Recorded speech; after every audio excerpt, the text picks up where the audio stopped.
Bismillah walhamdulillah wassalatu wassalamu ala Rasulillah wa ala alihi wa sahbihi wa man tabi'ahum bi ihsanin ila yaumil wa ba'd. Ikhwatal iman rahimani wa rahmakumullah.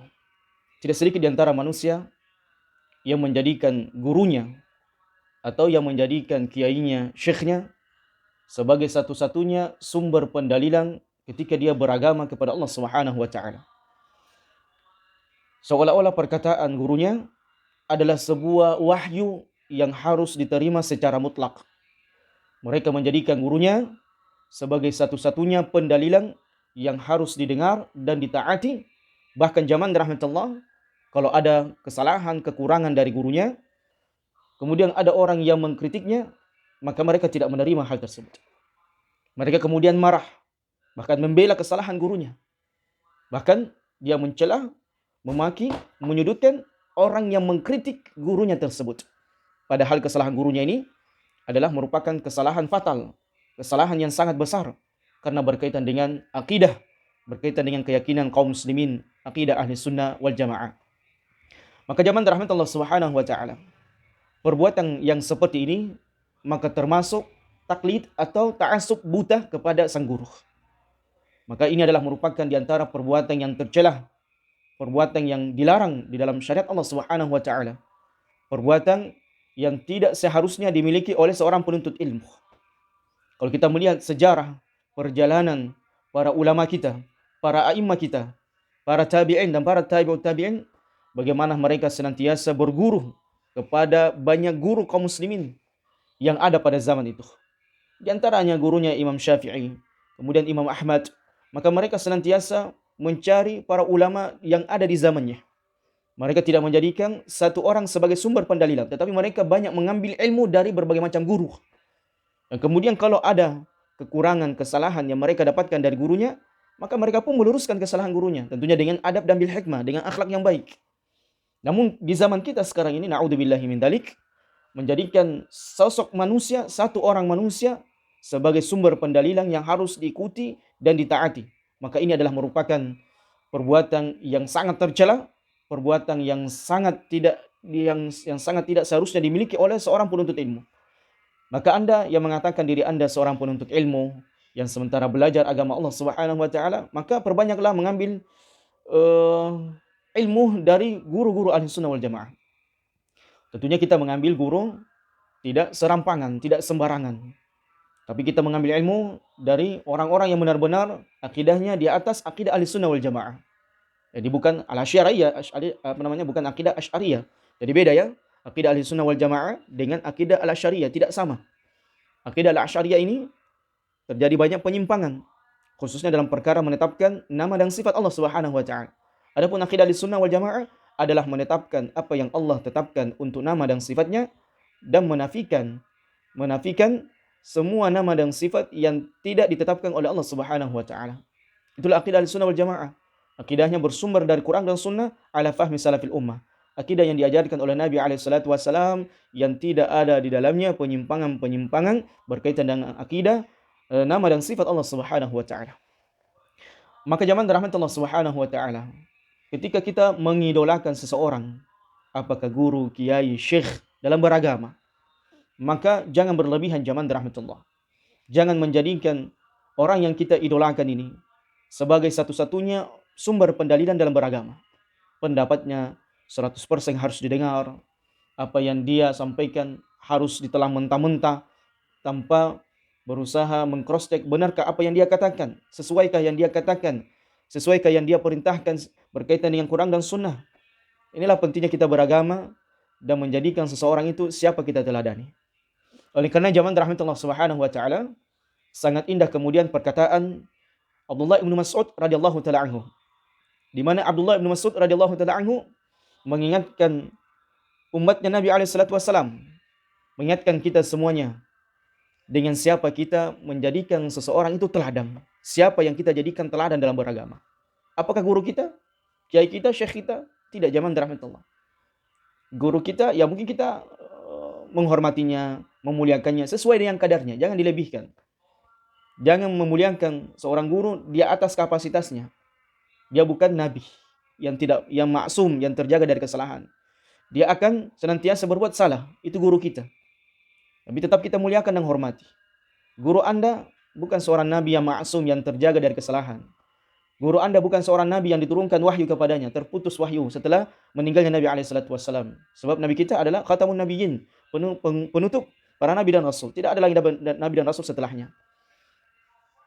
Guru Anda bukan seorang nabi yang mengajarkan syariat yang baru yang tidak ada tuntunannya dari Allah Subhanahu wa taala dan Nabi-Nya sallallahu alaihi wasallam.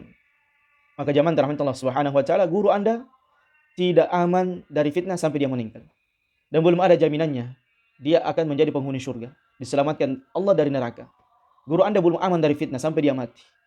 Sehingga sebagian para ulama mengatakan seseorang itu tidak boleh dia merasa aman dengan sifat kemunafikan, dengan amalan-amalan kekafiran sampai dia meninggal. Kita lihat bagaimana dia akan meninggal. Ya, jangan sampai sebagaimana yang disabdakan oleh Nabi SAW, wa inna rajula, dan ada seseorang, ma bainahu wa bainaha illa dhira', antara dia dengan surga tinggal sejengkal. Wa yasbiqu alaihi kitab, namun kitabnya mendahului dia. Fayamalu bi'amali ahli nar fayadkhuluha. Maka dengan sebab dia melakukan amalan kekufuran, maka dia pun masuk ke dalam neraka Allah Subhanahu wa taala. Padahal boleh jadi selama hidupnya dia banyak kita saksikan berbuat kebaikan. Namun di akhir hidupnya dia mati dalam keadaan kekufuran, dia mati dalam keadaan berbuat dosa. Maka dia pun masuk ke dalam neraka Allah Subhanahu wa taala. Padahal dahulunya kita melihat, oh ini kayaknya penduduk ahli surga. Antara dia dengan surga tinggal sejengkal atau sehasta. Dan sebaliknya ada orang yang amalannya setiap harinya mungkin amalan ahli neraka. Sampai mungkin di antara kita sudah memvonisnya, kayaknya tidak selamat ini orang. Kayaknya ini orang akan mati dalam keadaan su'ul khatimah. Fa yasbiqu alaihi kitab. Namun kitabnya mendahulunya, takdirnya mendahulunya. Allah berikan dia hidayah di akhir hidupnya, sehingga dia pun bersifat dan bertobat kepada Allah. Kemudian Allah masukkan dia ke dalam surga. Maka zaman rahmatullah Subhanahu wa taala, guru Anda termasuk di antara hadis ini. Dia belum selamat dari fitnah. Dia belum selamat dari ujian. Betapa banyak orang yang mengharamkan ulang tahun. Ada seorang dai yang mengharamkan ulang tahun. Belum meninggal, dia sudah mengamalkan ulang tahun. Betapa banyak orang yang pimplan dalam beragama. Yang tadinya dia mengatakan Allah tidak bertempat. Siapa yang mengatakan Allah bertempat, maka dia mujassim. Dia menetapkan Allah berbentuk. Allah tidak di kanan, tidak di kiri, tidak di depan, tidak di belakang, tidak di atas, tidak di bawah. Namun beberapa momen tertentu dia berdakwah, dia berdoa, tangannya menuju ke langit. Maka dia tidak konsisten dalam beragama. Dia tidak memahami akidah Ahlussunnah wal Jamaah dengan baik. Ya boleh jadi ketika dia belajar hanya menggelar titel. Jadi titel itu zaman rahmatullah bukan patokan dia. Ini hati-hati orang yang beragama mengambil guru karena mengejar titelnya, melihat titelnya, doktor, profesor. Tidak boleh zaman rahmatullah. Sahabat radhiyallahu taala anhum jami'an, mereka bukan profesor, bukan doktor. Begitu pula Nabi sallallahu alaihi wasallam. Bahkan Nabi alaihi wasallam disebutkan Nabi alaihi wasallam adalah an-nabiyyu al-ummi. Nabi yang al-ummi disifatkan oleh Allah tidak bisa membaca, tidak bisa menulis. Nabi kita alaihi wasallam. Sehingga Nabi alaihi wasallam ketika mengirim surat kepada raja-raja pada saat itu untuk mendakwahkan Islam, maka beliau menyuruh di antara sahabatnya untuk menulis. Dan kemudian dibacakan kepada beliau sallallahu alaihi wasallam tulisan tersebut karena beliau tidak bisa membaca dan menulis. Sebagai bentuk penegasan bahwasanya apa yang datang dari Muhammad sallallahu alaihi wasallam bukan dari dirinya tapi wahyu dari Allah Subhanahu wa taala yang diwahyukan kepada beliau sallallahu alaihi wasallam.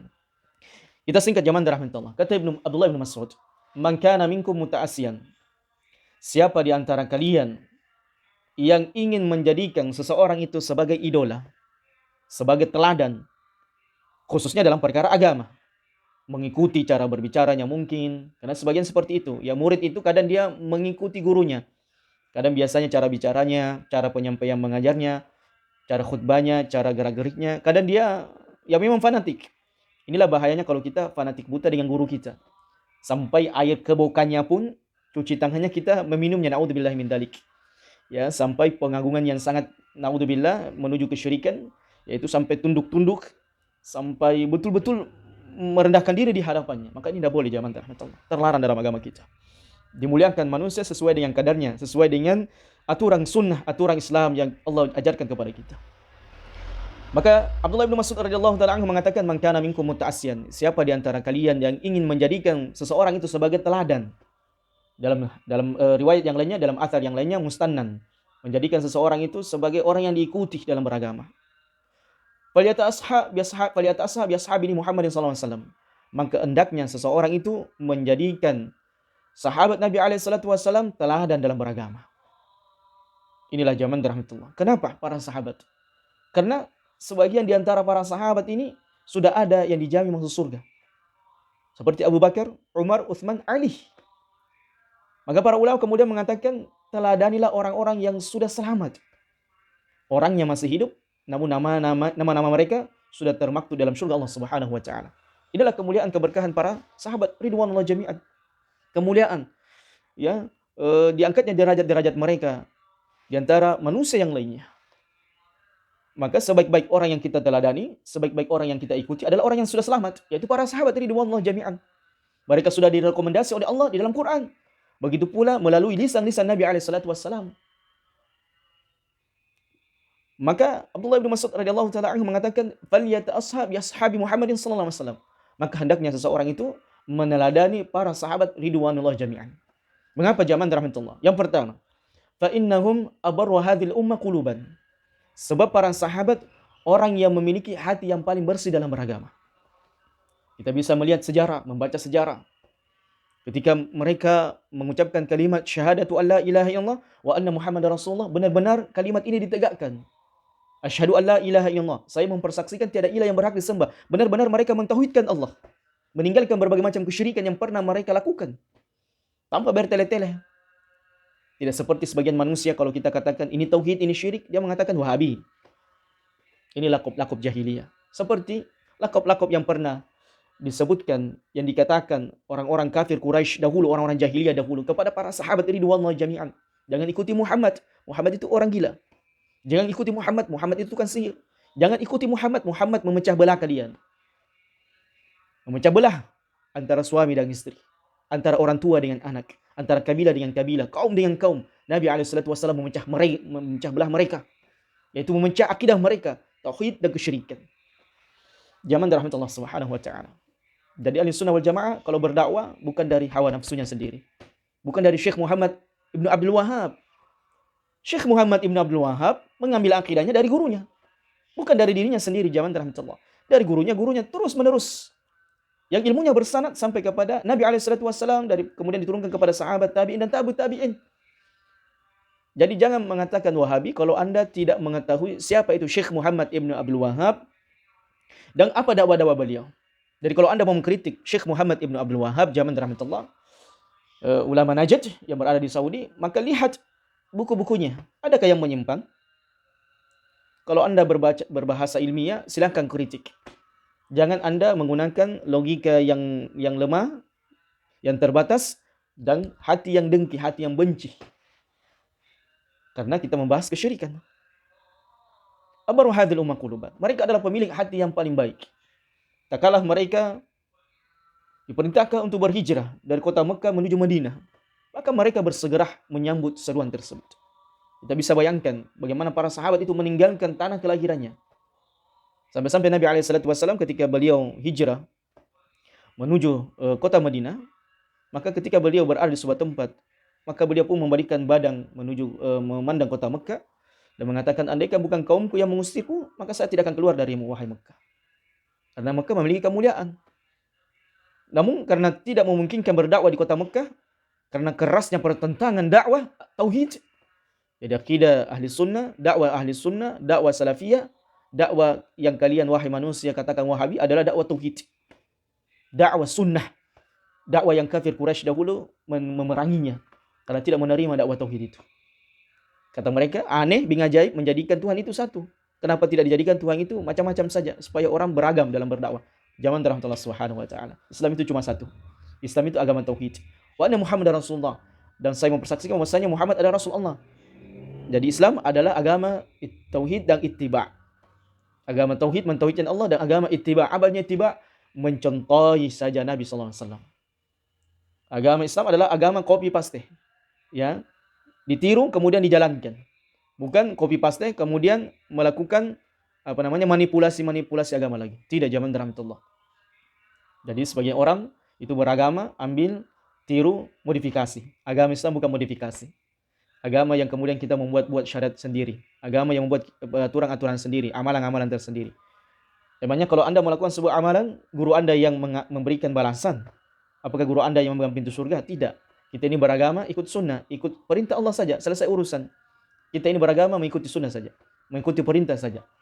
Tidak kemudian melakukan hal-hal yang baru dalam agama Allah Subhanahu wa taala. Ini kita sudah bahas dalam beberapa video yang kita sudah upload di YouTube.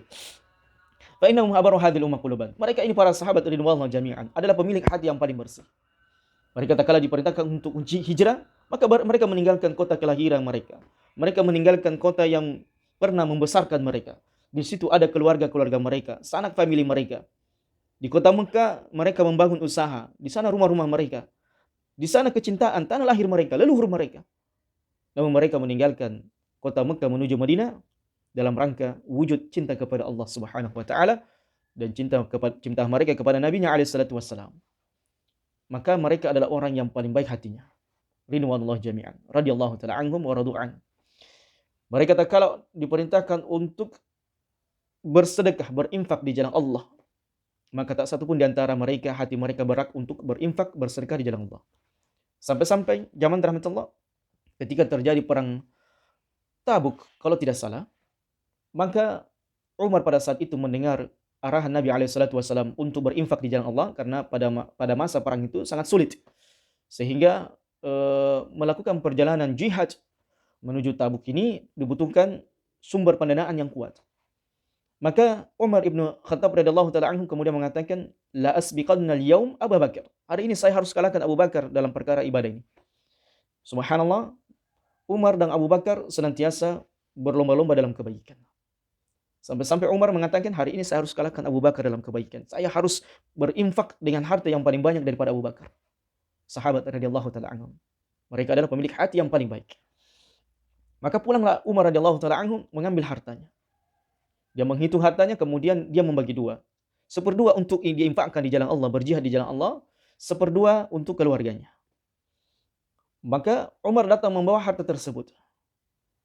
Ketika Umar radhiyallahu taala anhu memberikan harta yang dia miliki kepada Nabi SAW, maka Nabi SAW berkata kepada Umar, ma tarakta li ahlik.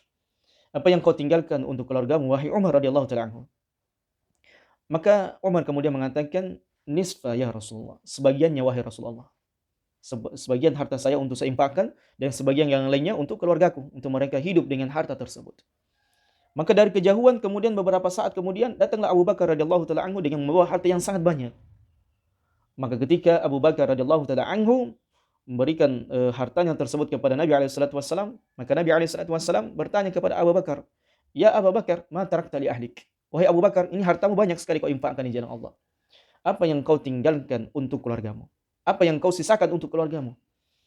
Maka hati yang tulus, hati yang penuh dengan keimanan, hati yang penuh dengan ketakwaan, hati yang penuh dengan membenarkan semua firman-firman Allah Subhanahu wa taala, maka Abu Bakar digelari As-Siddiq. As-Siddiq adalah orang yang benar-benar membenarkan apa yang disampaikan oleh Nabi SAW, tatkala umat yang lainnya, manusia yang lainnya pada saat itu awal-awal dakwah banyak mendustakan Nabi SAW, maka salah satunya orang yang banyak membenarkan Nabi SAW adalah Abu Bakar radhiyallahu taala anhu, As-Siddiq. Maka dengan mantapnya zaman rahmatullah, tanpa sedikit pun ragu, tanpa sedikit pun merasa takut dengan apa yang dia tinggalkan untuk keluarganya, maka dengan mantap Abu Bakar radhiyallahu taala anhu mengatakan, saya meninggalkan taraktu li ahli Allah wa rasuluhu. Saya tinggalkan untuk keluargaku Allah dan Rasulnya. Cukup Allah dan Rasulnya yang menjadi saksi untuk mereka. Cukup Allah dan Rasulnya yang menanggung mereka. Perkataan ini zaman rahmatullah tidak mudah beserta dengan pengamalannya. Sebab Abu Bakar terdidik dengan akidah yang benar, terdidik dengan tauhid yang benar, terdidik dengan didikan Nabi SAW, karena beliau termasuk orang yang dekat dengan Nabi SAW, dan benar-benar beliau mengimani apa yang disampaikan oleh Nabi SAW, sehingga dengan mantapnya zaman rahmatullah subhanahu wa ta'ala, Abu Bakar radhiyallahu ta'ala anhu tidak sedikit pun meninggalkan harta untuk keluarganya.